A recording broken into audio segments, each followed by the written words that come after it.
Balochistan high court میں بلدیاتی انتخابات ملتوی کرنے سے متعلق آئینی درخواست سماعت کے لیے منظور کر لی گئی۔ بلدیاتی انتخابات ملتوی کرنے سے متعلق آئینی درخواست کی سماعت چیف جسٹس محمد کامران ملا خیل کے چیمبر میں ہوئی۔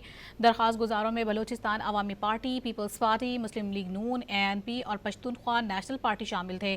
آئندہ سماعت 23 دسمبر کو ہوگی۔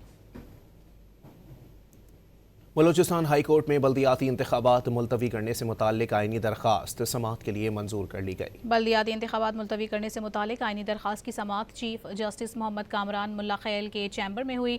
درخواست گزاروں میں بلوچستان عوامی پارٹی، پیپلز پارٹی، مسلم لیگ نون، ANP اور پشتونخوا نیشنل پارٹی شامل تھے۔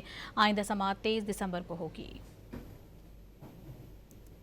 بلوچستان ہائی کورٹ میں بلدیاتی انتخابات ملتوی کرنے سے متعلق آئینی درخواست سماعت کے لیے منظور کر لی گئی۔ بلدیاتی انتخابات ملتوی کرنے سے متعلق آئینی درخواست کی سماعت چیف جسٹس محمد کامران ملا خیل کے چیمبر میں ہوئی۔